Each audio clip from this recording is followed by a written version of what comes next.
Good Tuesday morning, everybody. How you doing? How you feeling? It's championship week. I am Travis Gailey from Orange Bloods, joined by Orange Bloods' other own Aaron Little and Nash from Texas, who loves talking them horns. How you guys doing this morning? Pretty good, man. Another day. Got some good stuff to talk about today. Might continue to debate the college football playoff. We'll see if we have time. It has certainly turned into the great debate. I mean, I feel like it's very straightforward. And then, man, on Twitter, and there's a lot of people that I respect that, I really respect their opinions and stuff that are on the opposite side of me and you, Travis. So I don't know. Maybe we're not thinking about this all the way.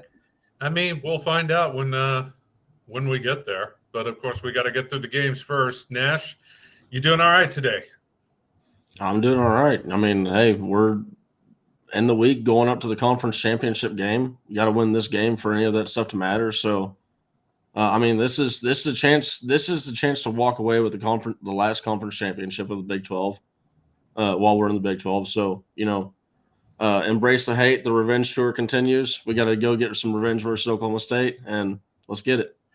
It's funny. Sark mentioned a couple times in his presser talking about the conference championship. There's only been 3 in the last 27 years. And although I knew that, when you hear it out loud, it's still stunning. It's like, oh, crap. How is that possible that Texas only has 3 conference championships in the last 27 years? I don't know. But here we go. Speaking of Sark, we'll get to his presser reaction in a minute. But first off, if you were hoping for a 4th conference championship or, because just out of the kindness of your own heart, I don't want to put conditions on it. Hey, but it does give a little extra juice to the team if you hit the like button. It gets it out into the universe. I'm just saying.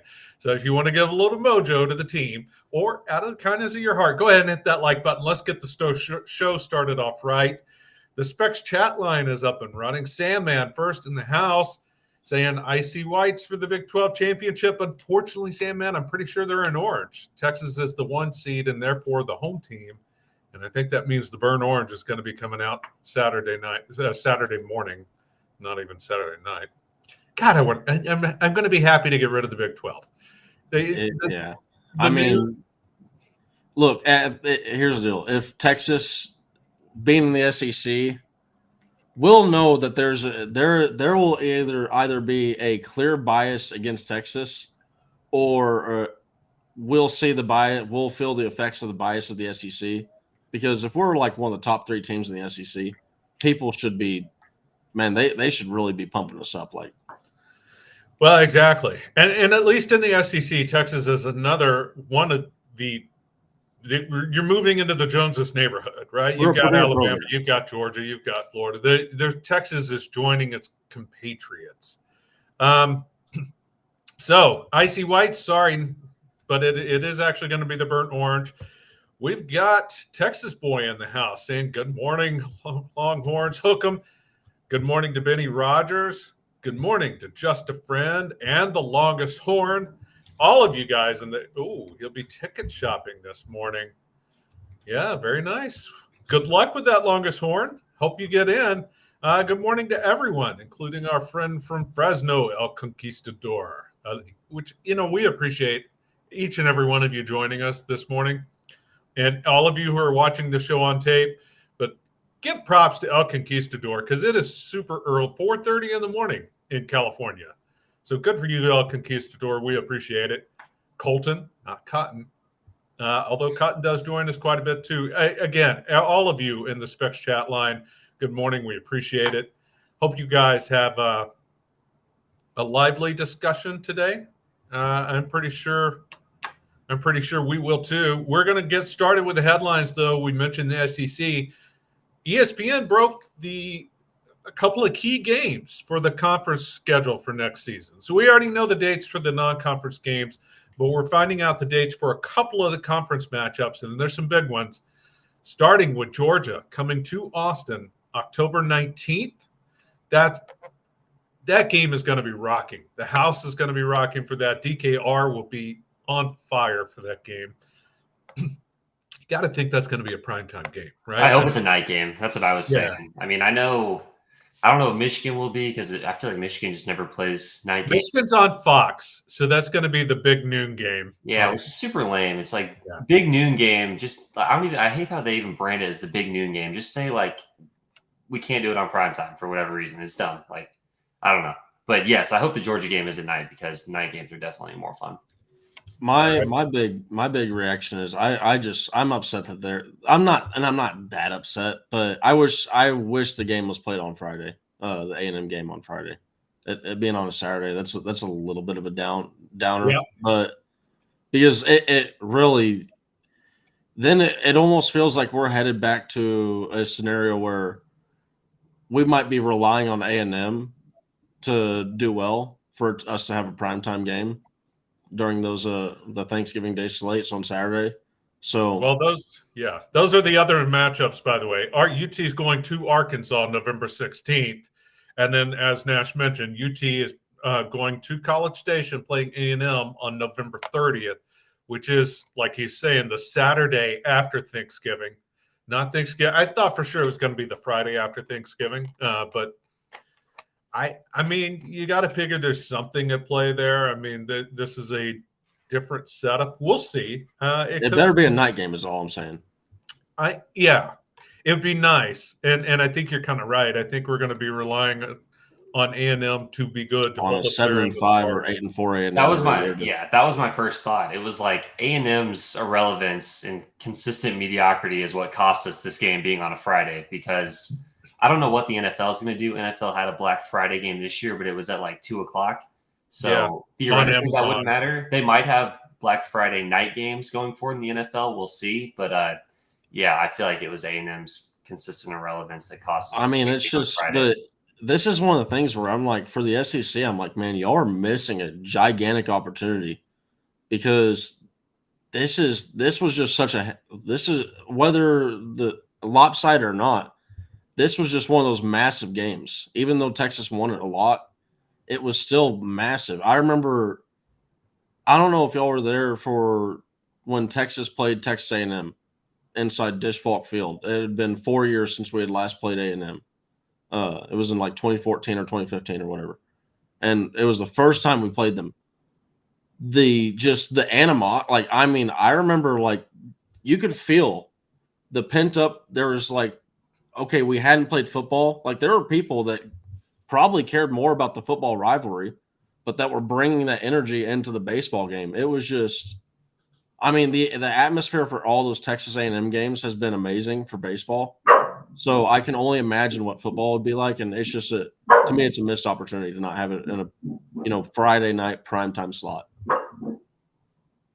Yeah, I agree with you, and sorry for the dog, but whatever. He's hey, we love the doggos. You got Duke over here curious. I'm with you. What's going on? I really don't generally apologize for the dog because it's life. Come on, what are you gonna do? He's just expressing himself. Kind of like, by the way, and this was hit up in the chat. Gundy was expressing himself this week in his presser. I haven't got to listen to it, but I've seen a few quotes coming out of it, and Gundy was full on Gundy. So the chat, and I'm there it is. Tucker coming in saying Gundy was being extra Gundy in his presser. He's going to have something up his sleeve for us.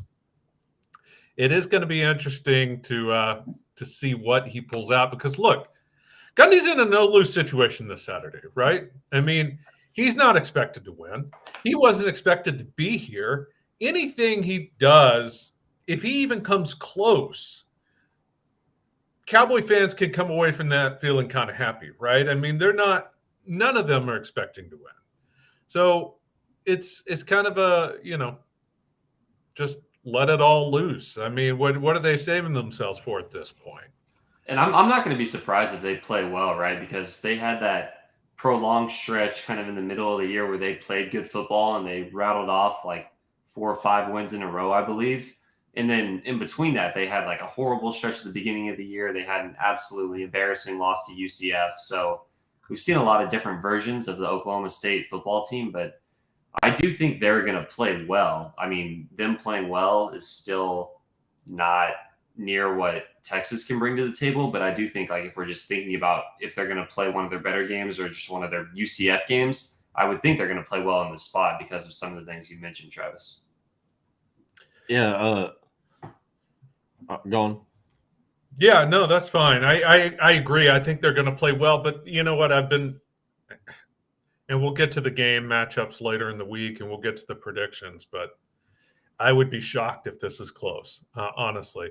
Now, one thing Sark said in his presser yesterday, Sark had his presser, and there's a couple of notes in there. First off, injury-wise, Ryan Watts is questionable for Saturday, which in Sark presser language, I think means we can almost guarantee Ryan Watts is out Saturday. I mean, I'm not saying that for sure. I'm not saying definitively. I'm just saying if Sark is already saying questionable on Monday, that ain't a good sign because Sark usually hypes up, players and their availability. Speaking of, he said Malik Murphy practiced Monday. Now, what does practice mean?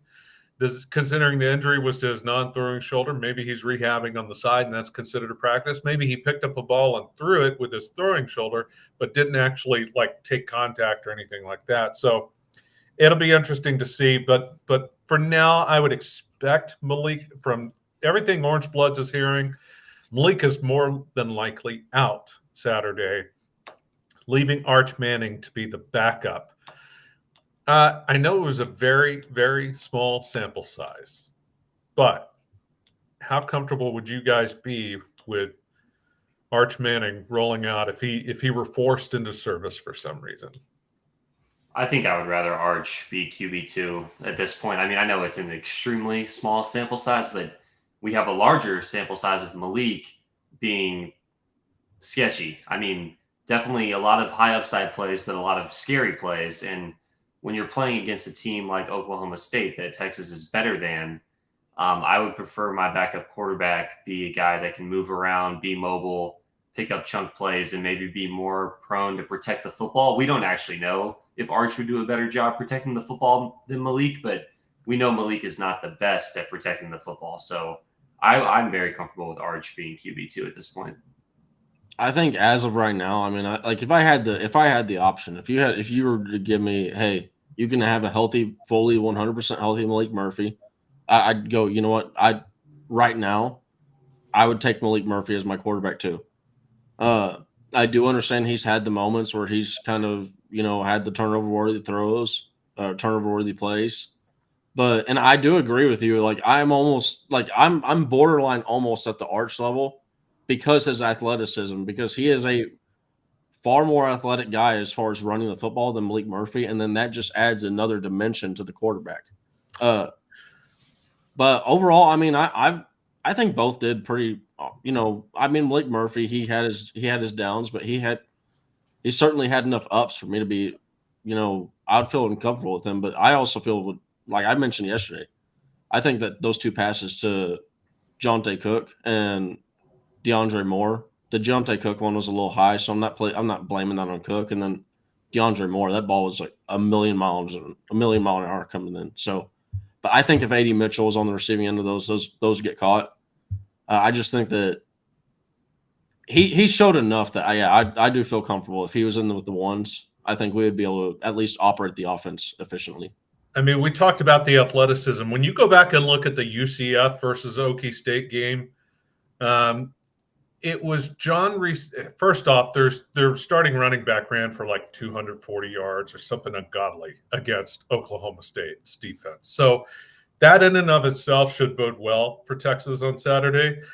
But John Reese Plumlee, the quarterback for UCF, also had like 75 yards rushing in his own right. So if for any reason, and God forbid, we're not advocating this, we don't want this, we're knock on wood and say a little prayer Quinn stays healthy, because I feel like this is going to be the Quinn Ewers revenge game. But if for any reason Arch gets pressed into service, I feel like the athletic ability, the ability to tuck the ball and run will be huge to keeping the chains moving.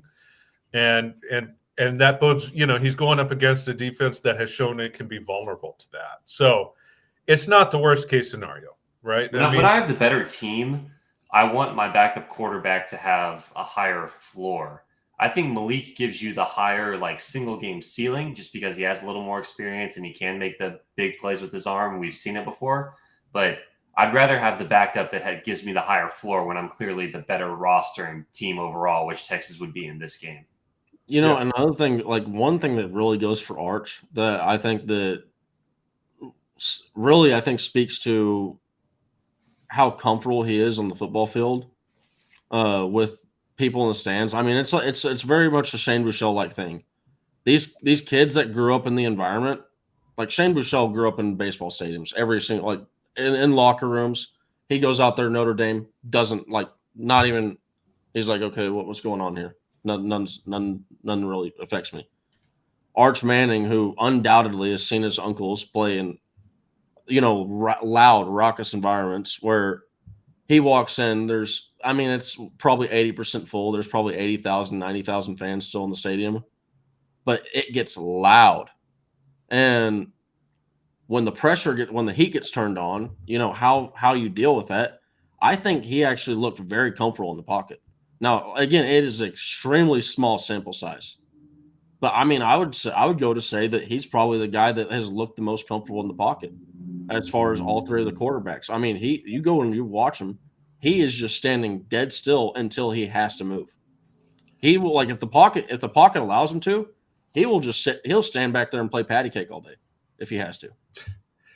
Maybe, but he did have a drop snap on one of his only 7 dropbacks. So I don't know, I don't know how comfortable he really was. I think the jitters were there. I'm talking about how like you do when you have pressure coming at your face and you're standing there with the football. I understand that you dropped the snap, but I mean that there was also the snap it wasn't a perfect snap. I mean that him dropping the snap doesn't speak anything about him not being comfortable back there. I'm just saying I think the jitters were there, and I don't know that we know how comfortable he is under pressure. We just don't. Like, he wasn't facing much that in the 7 dropbacks he had. So I don't know. We'll see. I think you're right in that he should be comfortable. First off, he's got a lot of experience in high school, and that does count, right? I mean, that's one of the knocks against Malik Murphy is he doesn't have a lot of game time reps even in high school, much less college. Arch does. He started like 4 straight years. Yeah, I mean, he didn't look jittery when he had guys running at his face. So I don't know. Yeah, that you understand what I was saying, though, right? I do understand. Yeah, okay. But I'm very clearly saying that I think he was not jittery at all. Okay, fine. Great point. I appreciate that. By the way, Gundy saying, following up on Gundy, a couple of guys in the chat chiming in, including he's going for the corner. Gundy said, quote, "We'll just do what we've done the last 20 years. Blocked them." And Murphy responded, 11 a.m. Got it, Murphy.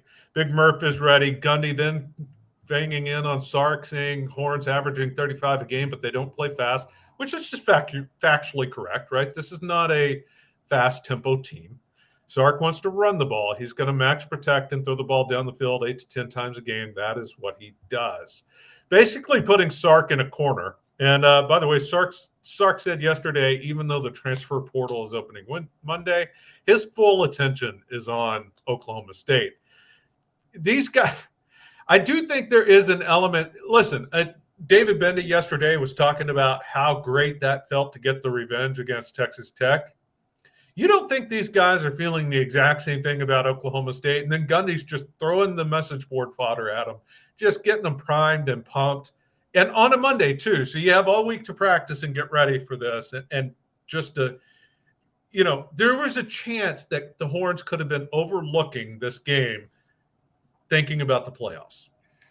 Mentally, right? There's a chance because that's what the fans are talking about. That's what they're hearing. They're hearing all the talk about playoffs. There was a slight chance they were not dialed in on this. Now, if that chance was like 2% before, is like 0.0001% now. Gundy is giving them everything they need to get ready for this week. Kind of. I thought the Byron Murphy stuff is getting pretty funny because if you go look at the full Gundy quote, he was basically saying like, it's hard to double team inside pass rushers because then you're just leaving the edge guys. And the full quote he went on to say, like, those guys are incredible players up the middle, talking about Murphy and Sweat. But Byron Murphy has gone like full Michael Jordan documentary at this point, where he's just like, I'm taking that personal. I'm taking that personal. Like, he's like the meme. I'm that guy on Twitter that will argue with literally anything that's said. Like, I'm that guy that's, oh, who said Steph Curry couldn't shoot? It's like, dude, nobody said that.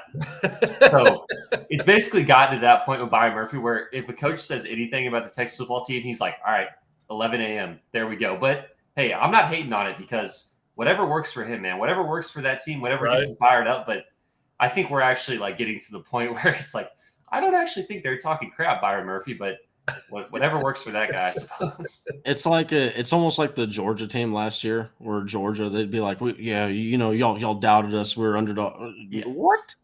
Yeah. What? What are you were talking literally about? favored in every game last year. Yeah.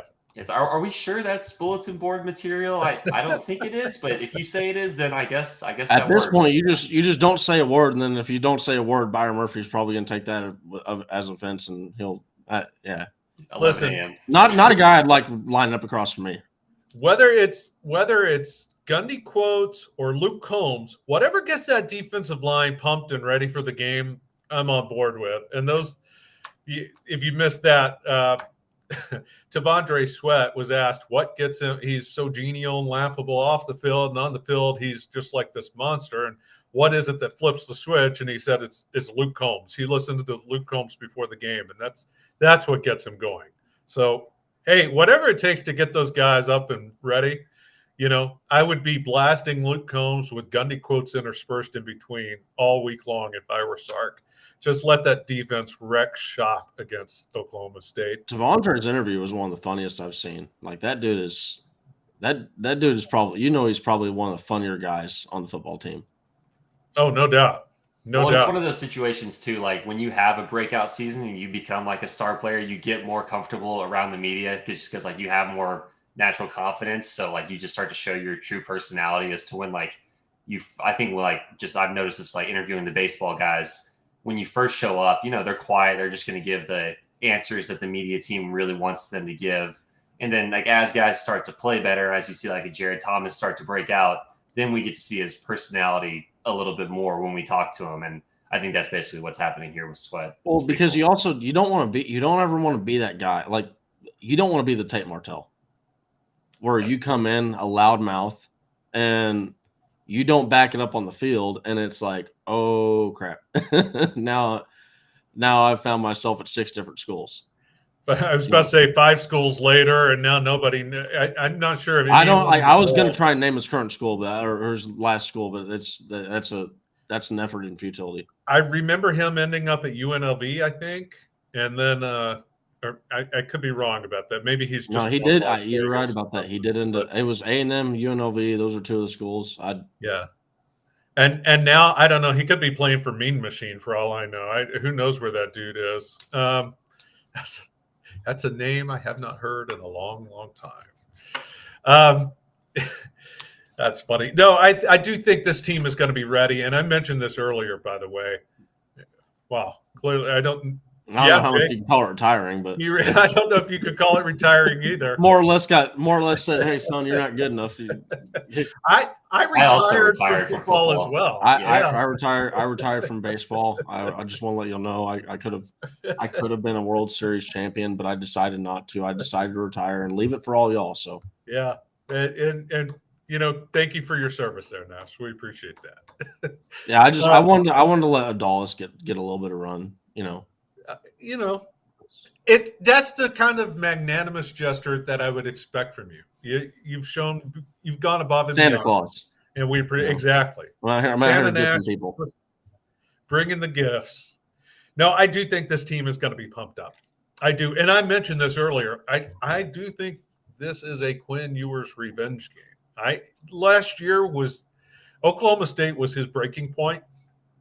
That was the game that after that game, they kind of shut him down the rest of the season and just went straight Bijan Roschon for the rest of the year.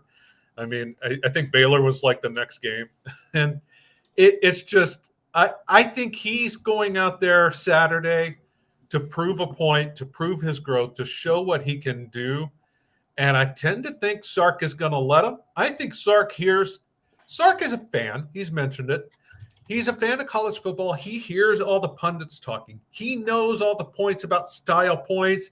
He also heard everyone chiming in after Texas beat Tech 57-7 and lauding Texas and saying, boy, they finally got up the schneid. I think Sark's going to let Quinn Ewers be Quinn Ewers Saturday. What do you think, Aaron?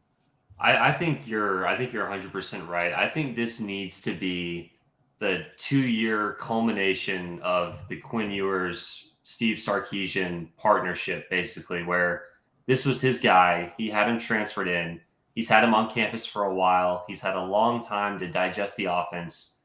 He has experience now. You can't say the guy hasn't played that much football. He's played a lot of football now. He's got the weapons. The weapons are mostly healthy. Obviously, guys are banged up this time of year. Quinn himself, he's maybe a little banged up, but he's looking healthier. I think this has got to be the game where, like, Steve Sarkisian, he's the passing game guru. This is supposed to be his thing. You're in a dome. You're against a defense that obviously can be had. The defense, I think I'm comfortable, like, saying I know what I'm going to get from the Texas defense. Like, it's going to be solid. The offense, if the offense goes out and plays well, then they're going to be able to win this game against a team, Travis, like you said, that they did not play well against last year. This has got to be the game where it all comes together and you've got Worthy running around, and you've got Mitchell, and you've got Sanders, and it's just Steve Sarkisian hitting the right buttons. It's Quinn Ewers finding the guys, hitting them in stride. I think this is it. I mean, this has got to be the moment to where it all comes together. It all should come together, right? Because they've been together for a long time now. Like, good matchup in a dome, high stakes. Like, I think they're going to come through, but that's definitely the main thing. That's like the main storyline for me in my head is like, this is the game for the Quinn and Sarkisian partnership to finally show like what all the hype has been about for all these years. You know, speaking of that, by the way, the other advantage of doing that is it gets Oklahoma State out of the game, right? If they want to run the ball, if Texas jumps out to a big lead early, it forces Oklahoma State into the passing game. And that's the last place Gundy wants to be right now. Because Bowman, who, you know, has plenty of disrespect towards Texas in his own right from his time at Texas Tech, Bowman's not the answer to any question of how do you win a Big 12 championship.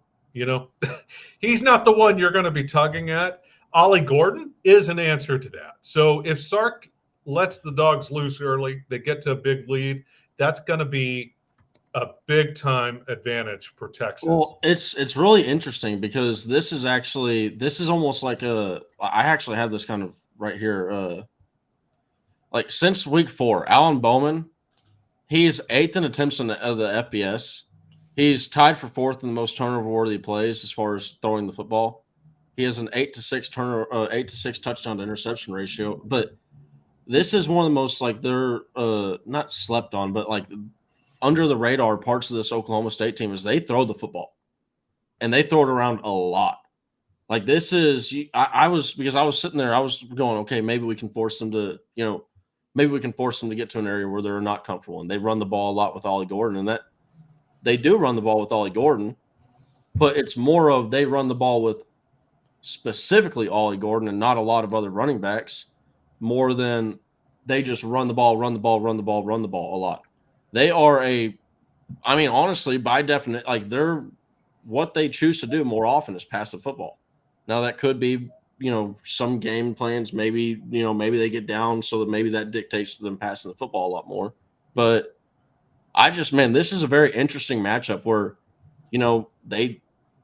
maybe our run defense shuts down Texas, but we've seen if you have your qualms about the, Texas pass defense, then, hey, this is a game where you should honestly probably be a little bit concerned about with Alan Bowman going out there and throwing the ball a lot. No, it's an excellent point, Nash. And listen, Gundy, it's in his DNA to do to pass the ball a lot. That's why it took a while for him to readjust and get to the Ollie Gordon phase of the offense. My point about Bowman is just that he'll chuck up a lot of attempts, but he's got 11 touchdowns and 10 interceptions. So, since week 4, it's 8 to 6. Like I said, he's tied for 4th in turnover-worthy plays. So it's not a situation where out, and he's not one of the most. He's as far as the Big 12, he's the second worst in accuracy.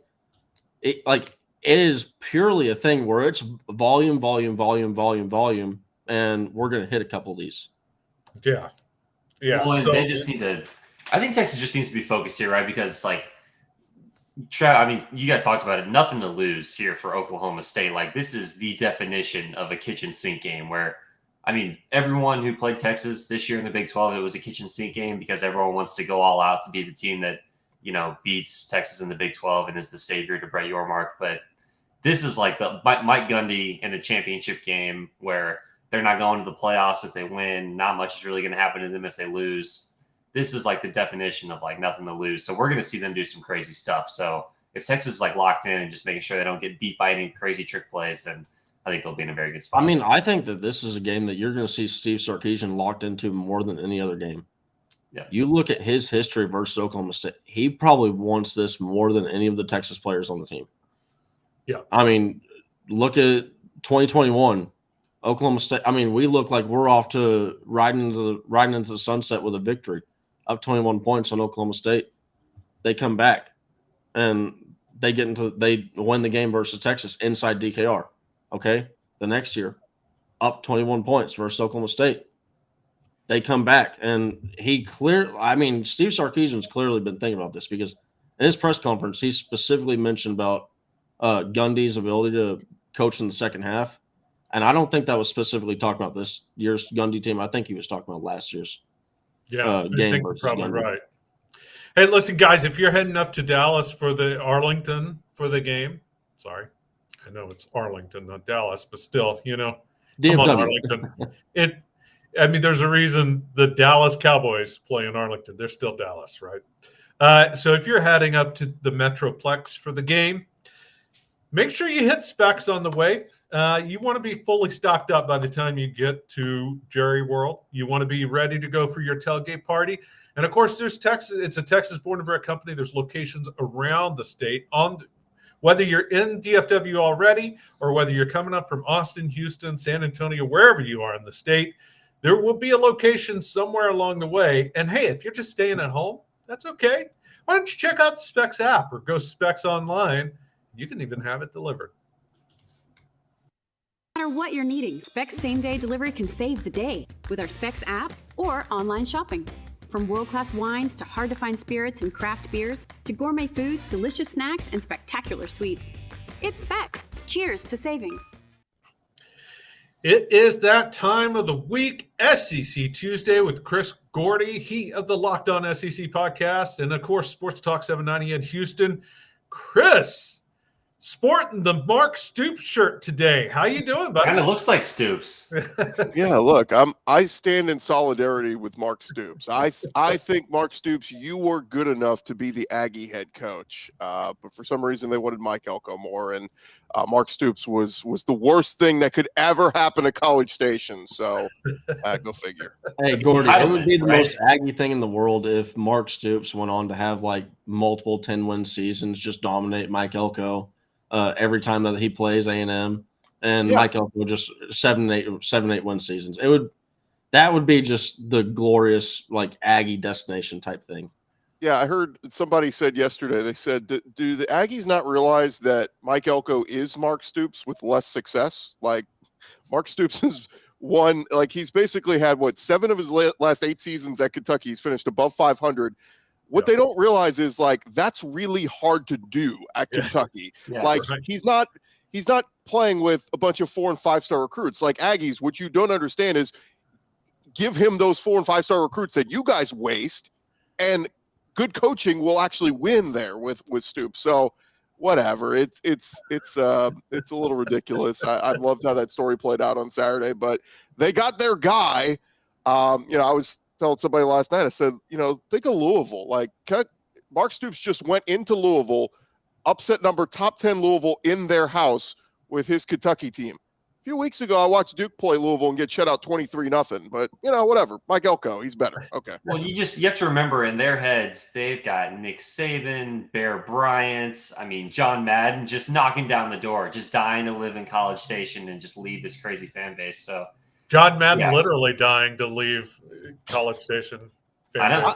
I still think, like, I don't know, like, and I appreciated listening to Elko yesterday, and we'll see what he does. But, like, at the end of the day, I'm like, was Jimbo that bad that we had to pull the plug immediately? Like, 7-5, is that really like, oh my God, we got to jump ship right now? Like, well, I don't the know. answer to that is yes, because you don't pay that much money to go 7-5. But the problem here is you don't pull the plug on him unless you know you have a better answer. And clearly they did not have a better answer ready to go. I mean, Ross Bjork just threw himself right on the hot seat with this.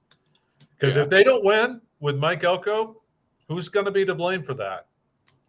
Chris, Right. when was the last time you remember like a fan base just seemingly bullying an athletic director off a hire that was like being largely reported by serious reporters? Yeah, I mean, it was Tennessee and Greg Schiano. That was the famous one. And I think it was actually Clay Travis at the time, who had a pretty big following. He put out there, this would be the worst hire ever. And so many people jumped on it and that sort of thing. But yeah, I mean, about 2 years ago when LSU fired Coach O, Mark Stoops' name had surfaced then. And again, LSU fans reacted like, no, you don't hire the Kentucky coach. And it's just like, all right, man, like, when are we going to step back and go, he's done a really good job at Kentucky where there's no resources and like all this kind of stuff. So I don't know. Again, people just want to win the press conference. And as somebody was showing the other day, that it's not always about winning the press conference. It's not always about the big, sexy name. Brian Kelly was a big one that LSU got. Sark at the time was a good name for Texas, but remember there were names being thrown out there like Urban Meyer and all these other big names. So you never know, man. I mean, it takes time, and who knows? But Mike Elko might end up being the best coach in A&M history, and more power to him. Yeah, well, it's not a high bar, right? So, my favorite part about these days today is to let us, fan base, not fan bases, but the administrations that are making legit decisions going, you know what? Twitter said that. That's a good decision. Let's listen to Twitter. Let's listen to message boards. Let's listen to the angry group of people that represent such a small minority of the fan base, but they're just shouting online. That never works out well. You never listen. That's how you end up getting fired. And that's how you end up handing McDonald's bag of cash over.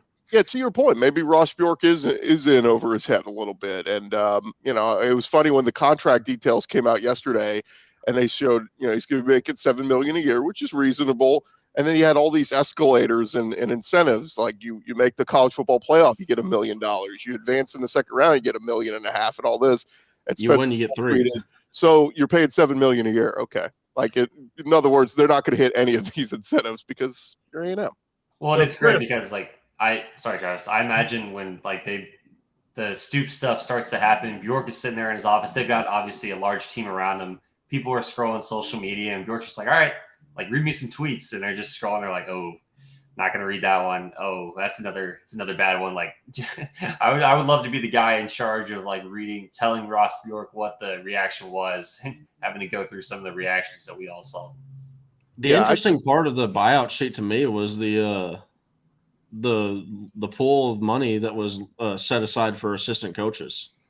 I'm not sure. Is that a higher, like, low number for assistant coaching? That's probably it's a little bit high for right now. I mean, you look around the state of college football, you've got some assistants making a lot. Like, usually the highest paid defensive coordinator is over $1 million. I think is it Kevin Steele's making close to $2 million a year. I want to say Matt House at LSU. So $11 million to spread out among your staff. That's a good chunk of change, but it makes sense because if the head coach is only going to be making $7 million, then you want him to be able to go out and hire some of the best assistants. And look, in all seriousness, like Elko as a head coach, look, good defensive mind. Like, we expect he's going to be really good coaching up the defense at A&M, but it is incumbent on whoever his OC is. Like, we'll see. I think it makes sense to keep Bobby Petrino. Petrino did a pretty good job this year, all things considered, even though we kept hearing he was, butting heads with Jimbo. Well, Jimbo's gone now. If I'm Elko, I turn to Petrino and go, dude, it's your show. Connor Wegman comes back healthy. Here's the, run your playbook, do whatever. So we'll see if that ends up happening. But to me, when you're a defensive-minded head coach, you can only go as far as your OC, and people will be raising bloody hell next year if they're scoring, in the 20s every week and losing games 30-19 or something like that. Hey, Chris, we saw ESPN reporting a couple of SEC games, game dates for next year. For Texas, that meant Georgia's come in October 19th to Austin. Then, of course, Texas is going to Arkansas November 16th and to A&M November 30th. Whether it's those games or some of the other games that were leaked out, what stood out to you? Yeah, that Georgia game is huge. I kind of want to make sure I'm in Austin for that one. That's going to be. You may be talking about Georgia going for a 4-peat at that time. Like that there may be an opportunity there for Sark to end a 40-game win streak for Kirby Smart. So that one will be very fun. And then, of course, look, when I saw November 30th, 2024, I'm like, God, it's not even November 30th this year. They were talking over 365 days from right now. But I almost want to start driving up to Austin and setting up camp and tailgating for that one just to get my spot a year from now. That will be the hottest ticket in all of college football. And, man, it's going to be fun. It's going to be fun to have that rivalry back. But my God, both sides, people will be murdered that night in Austin. Like, it is going to be. Could you imagine if we have a cultural playoff matchup versus Georgia and Texas this year, and then following up, it's like, okay, here's the rematch, go. And then there's also the potential of Texas has Michigan on the schedule too. Yeah. So it's not gonna be an easy. If Texas is sitting there with 1 or 0 losses after October 19th, I will be very happy. Yeah, well, I think that we were looking at all the schedules next year. I'm like, God, everybody's got brutal schedules next year. Like A&M opens with Notre Dame. Texas, like you said, week 2 gets, has to go to Michigan. LSU opens with USC. I'm like, God, the SEC is going to be some brutal non-conference games. But I think the best part is with conference or the playoff expansion next year is the goal is 10-2, right? Like you want to go undefeated. You want to win the conference, but if you're not Georgia or Alabama, I think the goal is, go 11-1, 10-2, and you're absolutely right there in the playoff conversation at the end of the year. By the way, take the over on that LSU USC game next year. Just saying. Although I think they'll both have new defensive coordinators, so maybe they'll probably be so. Probably so. And Mike Elko's out of the running to be their new DC. So, of course, Elijah Robinson is still out there, which is part of the reason why I think that assistant coach pool is so high. They're going to try and keep that guy. And who knows? Some NFL owner might get a little frisky and might toss Lincoln a giant bag. You never know. If NFL owners have shown me one thing, is they are very unpredictable. They are, and he might be willing to go considering everything he's gone through in LA. Hey, Chris, we got to talk the SEC championship game. We've got Georgia, Alabama. It feels like it's been destined to be this game all season. I know, the way things played out, it wasn't always inevitable, but it feels like at the end of the day, that is what we've been leaning towards all season long. Now that once Alabama figured out, oh yeah, actually we are going to go with Jalen Milroe and not bench him against USF. What? Georgia feels like the immovable object. Alabama's on a hot roll. And even have God on their side, apparently, after the prayer of Jordan Hare. What do you see in this matchup? Is this Georgia's game to lose? What do you think is going to happen? Yeah, I was shocked when I saw that line. Originally came out, it was Georgia by 4.5, and now it's moved up to 6 here. And look, Georgia, we've seen it all season long. When they want to play and they want to play serious, they flip a switch and they go into Georgia mode and they just absolutely crush you. And in so many games this year, we've seen they fall behind 7-0. Like they did against Tennessee. They did against Florida. Like all these big games, they fall behind 7-0, and then they come back and just steamroll you.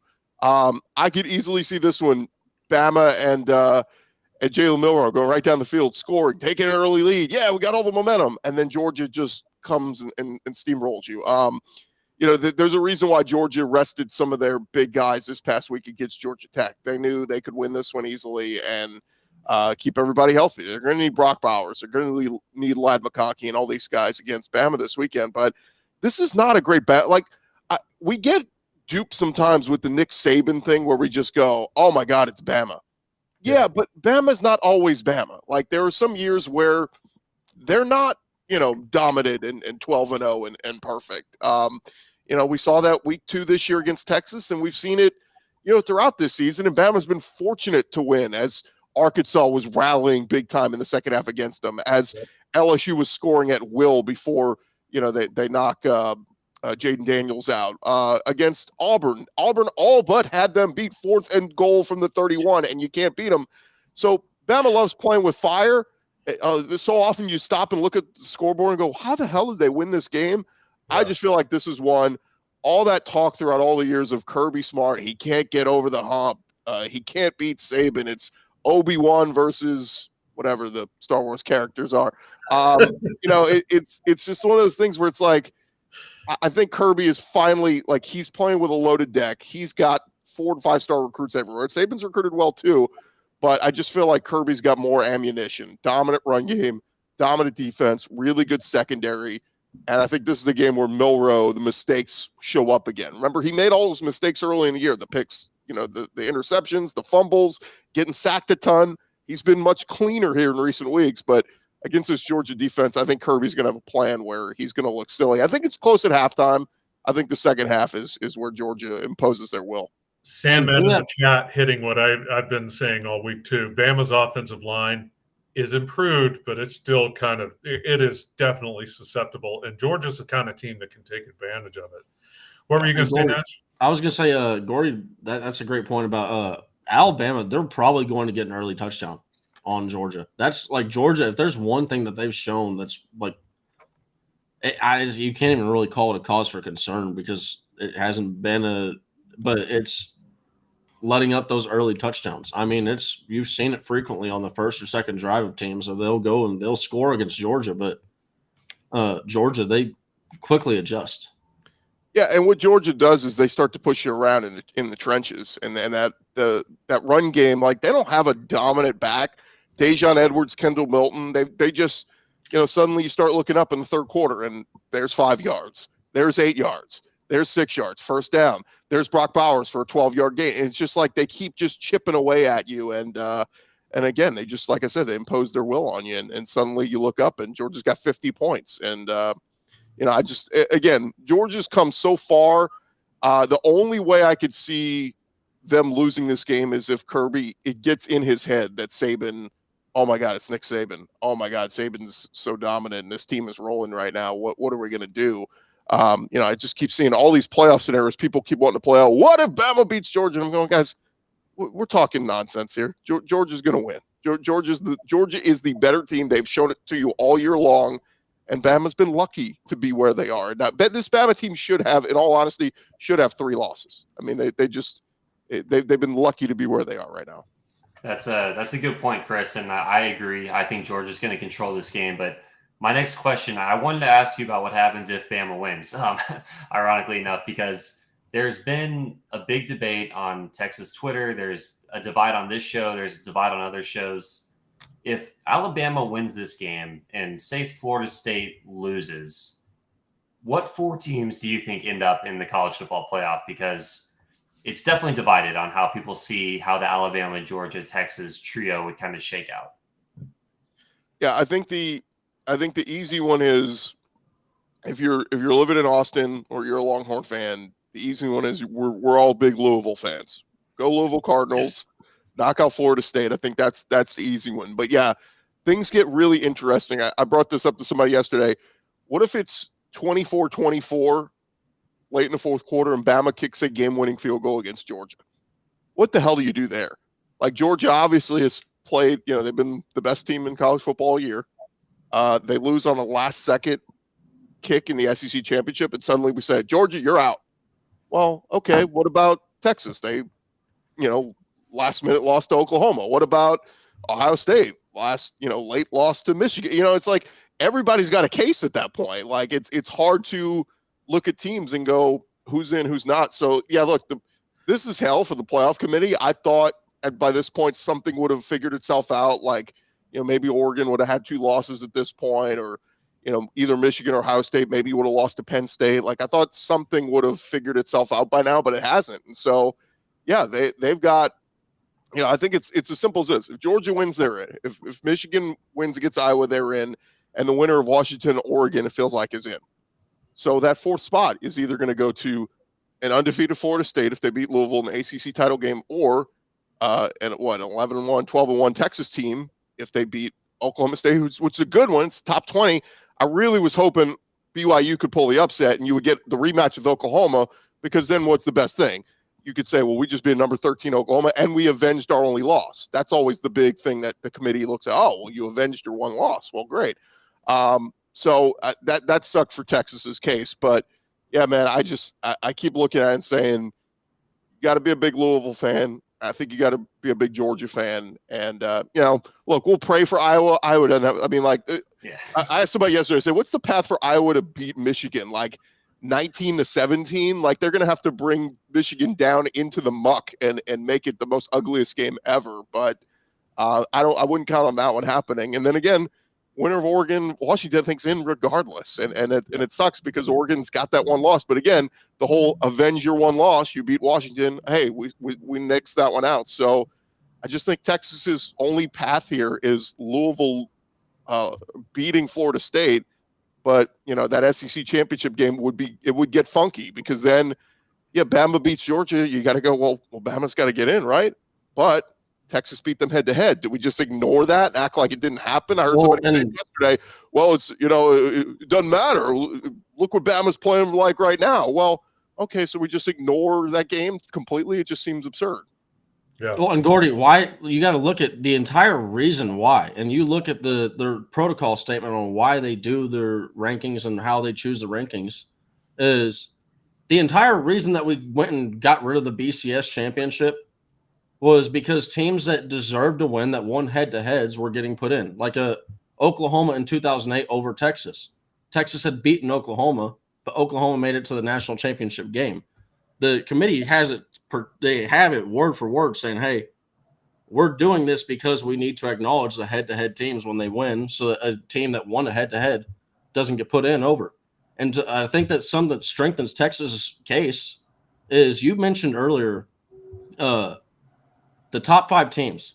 We have not. This has been a very weird year where we don't see any top 5 teams going down.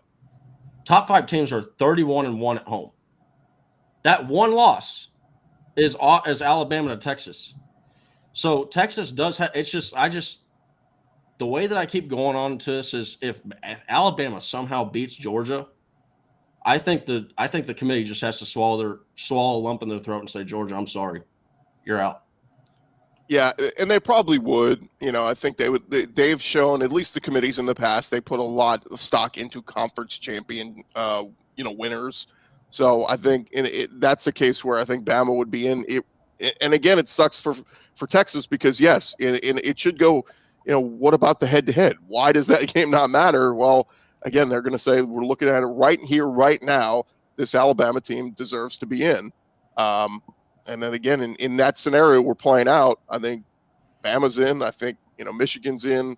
I think Washington, Oregon's in. And then it becomes, did FSU beat Louisville? Well, then they're in. And even FSU, with missing Jordan Travis, like that's still not. I feel like the committee's almost been just sitting there going, okay, we'll keep FSU up right here, but we're asking y'all to lose somehow, so that we don't. Because at the end of the day, right now, what's going to happen is a committee, whether it's Oregon, whether it's Alabama, whether it's Georgia, whether it's FSU, they're going to have to tell a very good team that is deserving and honestly capable of winning a national championship in this year's landscape. They're going to tell them, hey, you got to miss out. Enjoy the New Year's Six Bowl. And look, I've got a buddy who's a Texas fan who said, you know what, if we miss because of that, he goes, I can live with it, because I can always say we should take care of our business and beat Oklahoma. And I said, that's fair. But shouldn't Alabama have to look and go, we should have beat Texas? Shouldn't, some of these other teams that have a loss have to say, well, we took a loss? Like, why should Texas be dinged for their stupid loss against Oklahoma that they blew and shouldn't have lost? But why should they be dinged for that and nobody else faulted for their losses? So I think the only way that applies is if all the unbeaten teams stay unbeaten. then Texas can say, all right, then we should have taken care of business against OU. But, if Florida State wins, Washington, Georgia, and Michigan all win, then what are you going to do? You've got all these unbeaten conference champions, and Alabama and Texas and everyone else, sorry, you didn't. So, there's a lot left to play, though. And, I don't know who the patron saint of lost causes is, but, if you're the praying kind and Catholic, look that up and see if Iowa has a shot against Michigan. So St. Anthony, maybe it's St. Anthony is who we need to pray to. But, it's funny, though, guys. I mean, the Jordan Travis thing is an interesting argument you guys bring up because we've seen this in the NCAA tournament before. The selection committee has dinged, big top seeds when their star player is out. Right, wrong, or indifferent, that committee has one purpose. It's not just to put the 4 best teams out. It's to win eyeballs and ratings and advertising dollars and all that. Yeah, their number one thing is competitive matchups. Like that's the first thing they list off when they're going and doing. And Tate Rodemaker isn't getting people to tune in. But you know what? Would get people to tune in?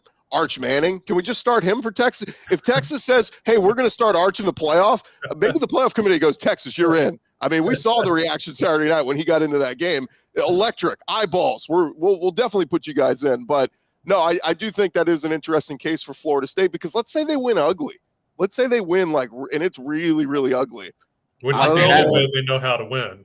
Yeah. Well, people bring up 2014 Ohio State. So I was looking at that this morning. 2014 Ohio State with Cardale Jones, they beat number 13 Wisconsin in the Big Ten championship game 59-0. And Cardale Jones threw for 257 yards and 3 touchdowns. So they made a statement in that game that said, we are still this good with our 3rd string quarterback. If Florida State wins ugly with their backup quarterback, that is not the same thing. And also in that year, the number 5 team, the first team left out, was a 12-1 Baylor team that lost to West Virginia. It was not as competitive as it was this year. So I don't think people can just say, 2014 Ohio State got in. I think it's a little different when you go back and actually look at what's going on there. Yeah, I agree with that, Aaron. I've heard a lot of the comparisons with Ohio State, and I'm like, I don't know if y'all had. I remember watching that. I remember going, goodness, this Cardale Jones dude is legit. It won 59-0 against number 13. Yeah. That's not what Florida State's going to do. Yeah, if they beat Louisville 59-0, then all questions are out. They're in, right? So obviously. I mean, at that point, you gotta respect the team. I think that's what Texas needs to do too. I mean, you guys need to beat. We have to win the Oklahoma State. But I made this case yesterday. I said, who was more convincing over the weekend than Texas? Of all these on rivalry weekend when everybody was playing with their food and Bama needed a miracle at Auburn and all this, Texas just beat the snot out of Texas Tech, who wanted more than anything to beat Texas on their way out the door, head out of the Big 12 and Brett Yormark and all that stuff. So, yeah, to me, that Texas should get some points. We'll see what happens with the playoff rankings tonight, but Texas should get elevated because of what they did over the weekend while everybody else kind of struggled. And Chris, also, I mean, people like to moan about the Texas that win versus Alabama was a long time ago. Well, I mean, yeah, the same thing goes for Oregon versus Texas Tech, but this is the same Texas Tech team that had a lead versus Oregon in the final 2 minutes of the game before they kicked a field goal with 1 minute and 10 seconds left to go up at 1 point.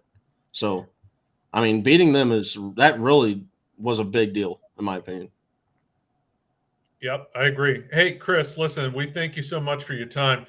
We've got a lot more to talk about next week. So once all of this plays out, we'll be talking to you next Tuesday ahead of we'll have Selection Sunday. So we'll have the playoffs to talk about, and we're looking forward to that. So thank you again for joining us.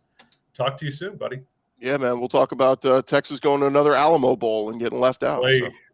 All right, bye, Chris. All right, take it easy. We're at this point, we're guaranteed no Alamo Bowl. Yeah, exactly. We're guaranteed. We're in the New Year's 6. Okay, so you know what else we're guaranteed? We're guaranteed that if you are ready for Christmas, then you're good to go. If you're not ready for Christmas, you're guaranteed that Elite Sports Memorabilia is the answer you've been looking for.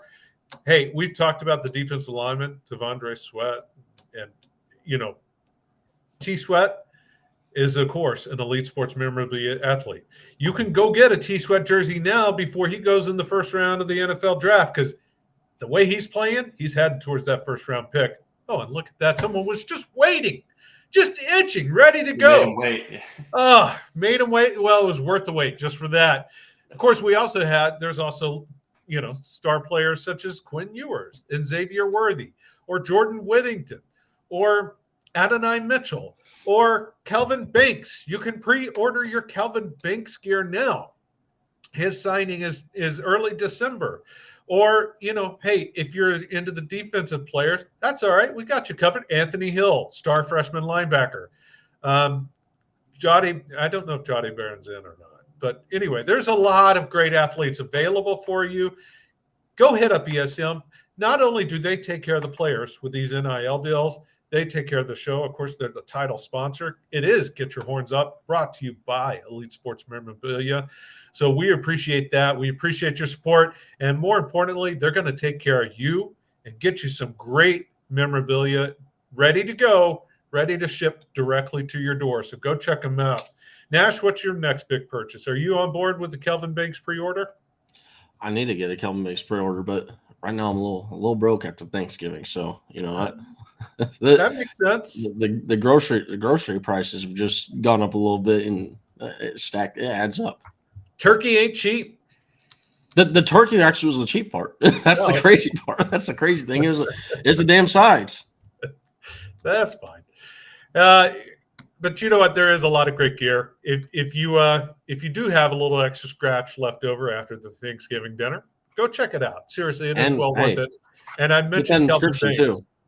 Do what? Get that inscription. But that's no, what I was heading you towards. are limited on the word count. I mentioned Kelvin Banks because he has not yet signed. You can get an inscription, $25 extra, but that's well worth it. You can get your Kelvin Banks gear inscribed with whatever you want. I mean, within taste. Like you can't get, I don't know, maybe he would sign it F off Big 12 Kelvin Banks. I don't know, but I doubt it. Keep it clean, folks. But you can get an inscription to Johnny from Kelvin Banks. Hook 'em, get your horns up, whatever you want. That is the coolest thing available right now. And once the signing is done, that opportunity goes away. I know there were a bunch of people that jumped on the Anthony Hill inscription during the pre-order for him.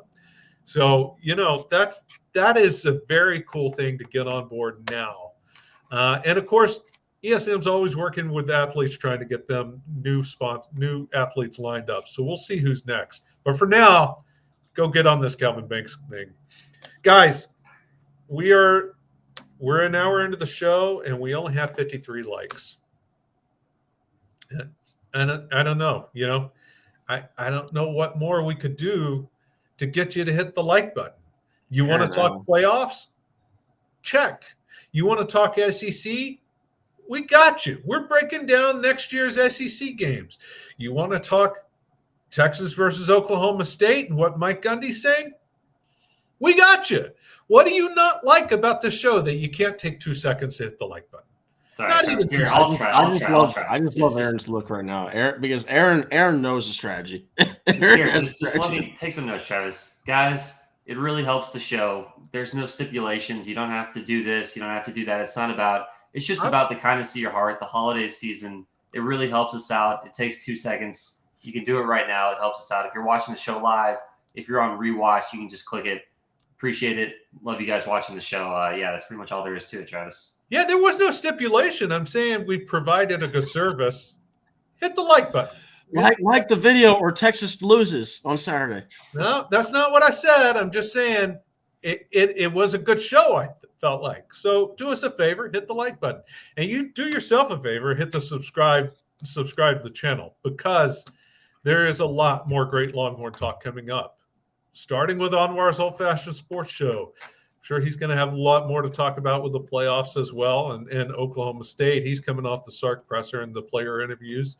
So you probably get more of that. Of course, he's got 3 hours. We have 1.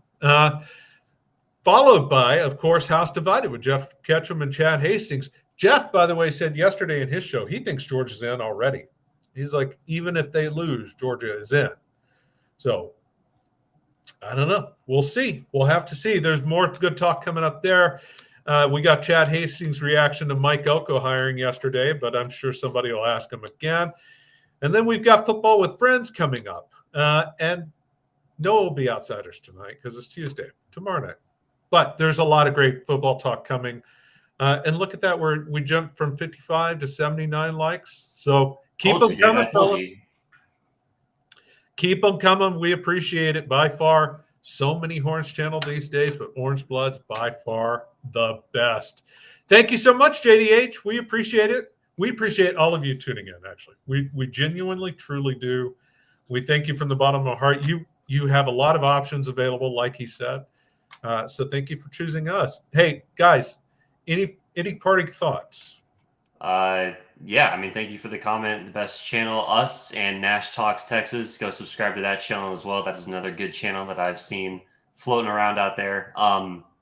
Yeah, final thoughts. The Bama stuff's hilarious because I agree with Chris. We all have different opinions. I see hundreds of tweets on it every day.